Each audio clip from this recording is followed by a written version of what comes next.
Hello aspirants. Date है आज 11 जुलाई 2025। Start करते हैं आज की मोस्ट इंपॉर्टेंट न्यूज़। सबसे पहले आती है नेशनल न्यूज़। नेशनल न्यूज़ में केरला हाई कोर्ट की एक बहुत इंपॉर्टेंट रूलिंग आई है। This ruling is very very important when it comes to GS two polity and governance. तो यहाँ पे केरला हाई कोर्ट ने अपनी रूलिंग में ये बोला है कि कस्टोडियल टॉर्चर जो होता है ये पुलिस की ड्यूटी का पार्ट कंसिडर नहीं किया जा सकता। यहाँ पे केस क्या था? एक्चुअली केस ये था कि एक एक वुमन है, वो एक गोल्ड की शॉप में एक एम्प्लॉई थी। तो वहाँ से गोल्ड कुछ गायब हुआ तो डाउट ये आया कि वो एम्प्लॉई ने ही गोल्ड गायब किया है, वुमेन ने।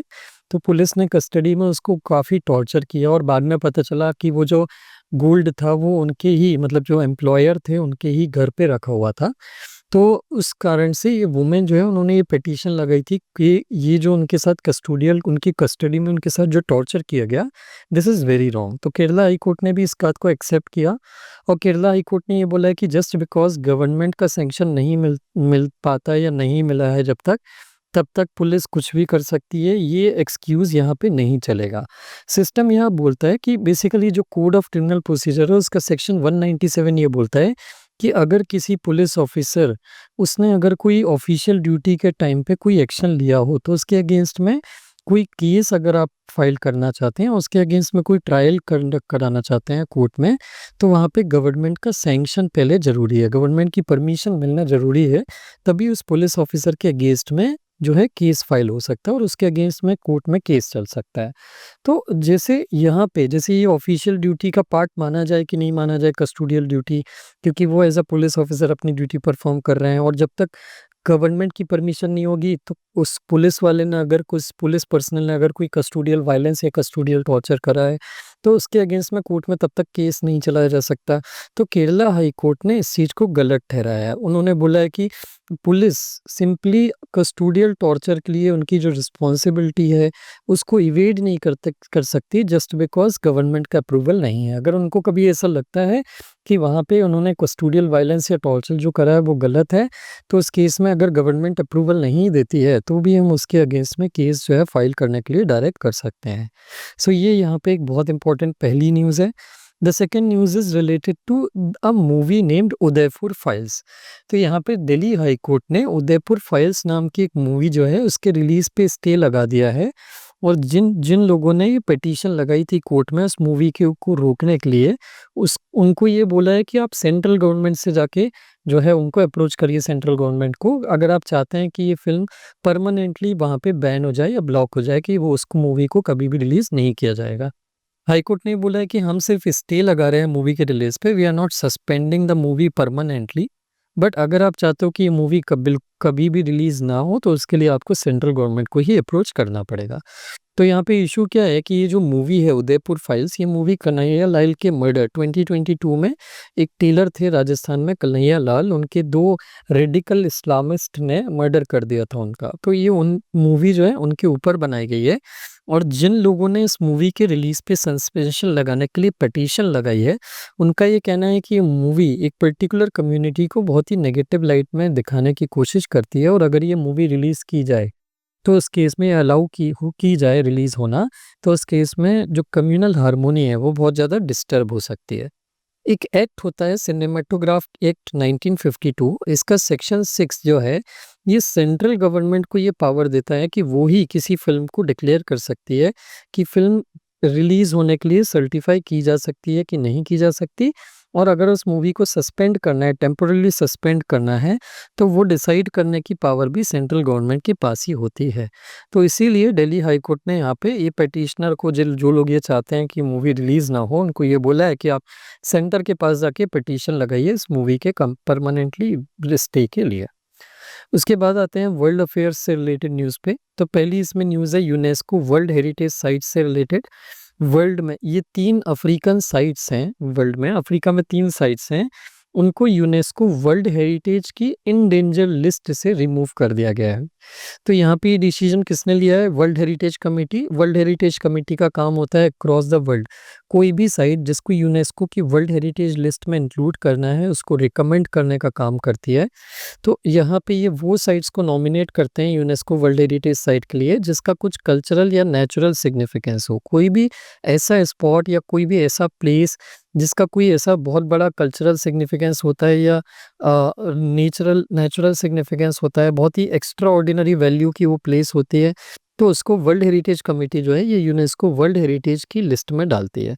और अगर किसी भी रीज़न से उस साइट को कोई थ्रेट है कि उसका डिस्ट्रक्शन हो रहा है या आने वाले टाइम में वो साइट कंप्लीटली डिस्ट्रॉय हो जाएगी, तो वर्ल्ड हेरिटेज साइट उस कमेटी उस लिस्ट के अंदर भी एक सब लिस्ट मेंटेन करती है जिसको बोलते हैं इन डेंजर लिस्ट।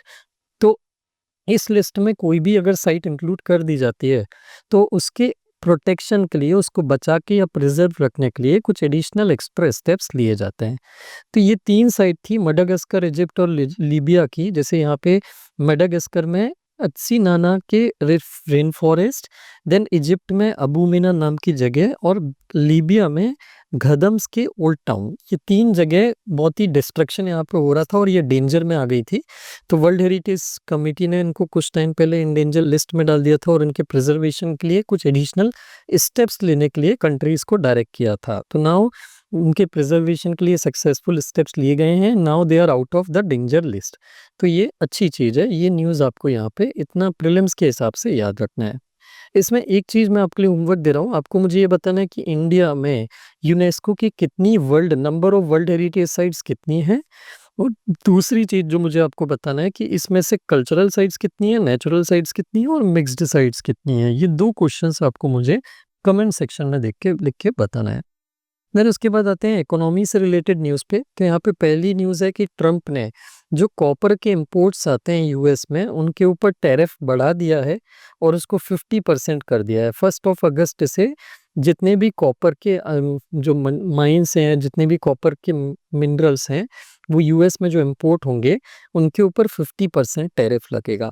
तो अब ये यूएस के लिए बहुत ही इंपॉर्टेंट, इंडिया के लिए काफ़ी इंपॉर्टेंट न्यूज़ है। पर्टिकुलरली जैसे ये सिमिलर टाइप ऑफ टैरिफ जैसे कॉपर के पहले प्रेसिडेंट डोनाल्ड ट्रंप ने स्टील और एल्यूमिनियम के जो इंपोर्ट्स हैं उनके ऊपर भी जो इंपोर्ट ड्यूटी थी वो बढ़ा दिया था।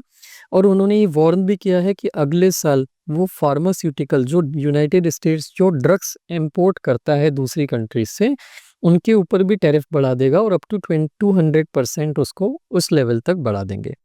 ये न्यू दिल्ली के लिए क्यों इम्पोर्टेंट है? क्योंकि यूएस इंडिया के लिए मतलब यूएस इंडिया के लिए एक बहुत बड़ा फार्मास्यूटिकल और कॉपर का मार्केट है। इंडिया एक large amount of quantity pharmaceutical की, we are consider the drug capital of the world, तो हमें बहुत लार्ज अमाउंट ऑफ ड्रग्स और बहुत लार्ज अमाउंट ऑफ कॉपर जो है यूएस में एक्सपोर्ट करते हैं।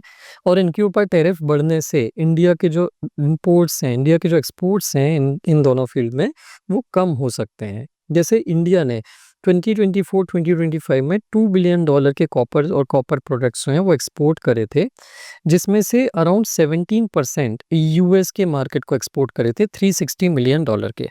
अमेरिका इंडिया का 3rd लार्जेस्ट मार्केट है कॉपर एक्सपोर्ट्स का। सबसे ज़्यादा कॉपर एक्सपोर्ट्स हम सऊदी अरेबिया में करते हैं। हमारे टोटल कॉपर का एक्सपोर्ट का 26% सऊदी जाता है और 18% चाइना जाता है। तो यूएस के ये जो टैरिफ बढ़ाया है ट्रंप ने, उससे हमारे जो कॉपर के जो ट्रेड है वो थोड़ा सा उसमें इफेक्ट आ सकता है, एक्सपोर्ट्स कम हो सकते हैं। देन उसके बाद India revises proposed retaliatory duties against US over steel aluminium tariff and WTO. तो यहाँ पे न्यूज़ क्या है, जैसे अभी जैसे मैंने आपको बताया कि पिछले महीने 2 महीने पहले यूएस ने स्टील और एल्यूमिनियम के प्रोडक्ट्स जो इंपोर्ट होते हैं यूएस में उनके ऊपर टैरिफ बढ़ा दिया था। इससे इंडिया जो स्टील और एल्यूमिनियम से बनने वाले प्रोडक्ट्स जो यूएस में एक्सपोर्ट करता है उसके एक्सपोर्ट गिर जाएंगे और उसका बहुत ज़्यादा लॉस होगा। इसीलिए इंडिया ने डब्ल्यूटीओ को ये इन्फॉर्म किया है कि जैसे यूएस ने हमारे ऊपर टैरिफ हाइक करे हैं, यूएस से जो प्रोडक्ट इंडिया में आते हैं कुछ प्रोडक्ट्स, हम उनके ऊपर कुछ एडिशनल ड्यूटीज़ इम्पोज करेंगे ताकि हमारा जो लॉस होगा ट्रेड का, जैसे एक्सपेक्टेड यह है कि यूएस करीब हमारे ऊपर जो एडिशनल ड्यूटीज़ लगाएगा उससे उसको $3.82 बिलियन की अर्निंग होगी। तो इंडिया ने डब्ल्यूटीओ को ये इन्फॉर्म किया है कंसिडरिंग दिस फैक्ट कि हमारे टैरिफ हमारे जो प्रोडक्ट्स हैं उनके ऊपर टैरिफ बढ़ाने से इनकी $3.82 बिलियन की जो ड्यूटी कलेक्शन है वो बढ़ जाएगा और हमारा ट्रेड का नुकसान होगा। हम यूएस से आने वाले किसी भी कुछ प्रोडक्ट्स पे टैरिफ इतना बढ़ाएँगे, इस एक्सटेंट तक बढ़ाएँगे रिवेंज लेने के लिए, रिटेलिएट करने के लिए कि हमारा जो ड्यूटी कलेक्शन है वो भी उतना ही हो, ताकि हमारा जो लॉस हो रहा है वहाँ पे ड्यूटीज़ के फॉर्म में, वो वहाँ पे ऑफसेट हो पाए। तो ये एक न्यूज़ है जो इम्पोर्टेंट है। डोनाल्ड ट्रंप ने आके यहाँ पे एक बहुत ही बड़ा कैस्केडिंग सा इफ़ेक्ट डाल दिया है। मतलब now countries are playing tariff and tariff, one country imposes tariff on another, the other country imposes tariff on another. जैसे अभी ब्राज़ील ने भी, यूएस ने ब्राज़ील के ऊपर 50% टैरिफ का इम्पोज़िशन किया है या डिक्लेरेशन किया है, इससे ब्राज़ील भी बहुत खफ़ा है। और ब्राज़ील ने क्लियरली ये बोला है कि हम भी यूएस के ऊपर इतना ही टैरिफ लगाएँगे, we are not dependent on US to sustain our economy, कि यूएस के बिना हम मर जाएँगे, ऐसी कोई कंडीशन नहीं है। सो ये डोनाल्ड ट्रंप ने आके जो ग्लोबल ट्रेड का इतना बड़ा डिस्ट्रप्शन किया है, this is going to be not good for long run economics. So यहाँ पे ये न्यूज़ हमको भी याद रखना है। जैसे इंडिया और यूएस के बीच में ये जो रिटेलिएशन का गेम चल रहा है कि एक दूसरे के ऊपर टैरिफ बढ़ाते जा रहे हैं, उससे अल्टीमेटली लॉस दोनों की इकोनॉमीज़ को होगा। देन उसके बाद आती है news, last news, this is related to again tariff. Donald Trump ने एक और डिक्लेरेशन किया है कि वो जो कनाडा से यूएस में इंपोर्ट आते हैं उनके ऊपर वो टैरिफ 35% का इम्पोज कर रहे हैं, which is very very high. In fact Canada के साथ उनके ट्रेड के नेगोशिएशन और डिस्कशन चल रहे थे, बट ट्रंप ने वो ट्रेड नेगोशिएशन वो टर्मिनेट कर दिए क्योंकि उनके मन की पूरी बातें नहीं हो रही थी। सो उस कारण से वो ट्रेड नेगोशिएशन टर्मिनेट करने के बाद उन्होंने कनाडा के इंपोर्ट्स जो आते हैं यूएस में उसके ऊपर 35% टैरिफ लगा दिया है। कनाडा ऑलरेडी ट्रंप के टैरिफ से सफ़र कर रहा है। 3 महीने पहले ही ट्रंप ने कनाडा के काफ़ी सारे प्रोडक्ट्स पे जो मेनली यूएस में आते हैं उनके ऊपर इंपोर्ट्स बहुत हाइक कर दिए थे। तो उसके कारण ऑलरेडी कनाडा की जो ऑटो इंडस्ट्री है, स्टील और एल्यूमिनियम इंडस्ट्री है, वो बहुत ज़्यादा सफ़र कर रही है, and this high tariff is going to hurt them more. But the major implication और बिगर इम्प्लीकेशन इज़ कि इससे कनाडा और यूएस के रिलेशन भी जो है वो काफ़ी ज़्यादा स्ट्रेन में आ जाएंगे। So this is all the important news of the day. इस आज के लिए इतनी ही इम्पॉर्टेंट न्यूज़ें थी। इसमें बहुत डिटेल के बाद भी मुझे इससे कोई ज़्यादा इम्पॉर्टेंट खास यूपीएससी के लिए लॉन्ग टर्म के पॉइंट ऑफ व्यू से नहीं लगी। So please do keep in these news in your mind. I hope this video was very helpful for you. If you liked the video, please do share it with your friends who are preparing for the exam. And other than that, हमारी कुछ last few seats remaining है GS के mentorship course के लिए। तो if you really want to prepare with me systematically for UPSC, do contact me on this number, that is 89622 9112 91192 on WhatsApp or on call. Thank you very much.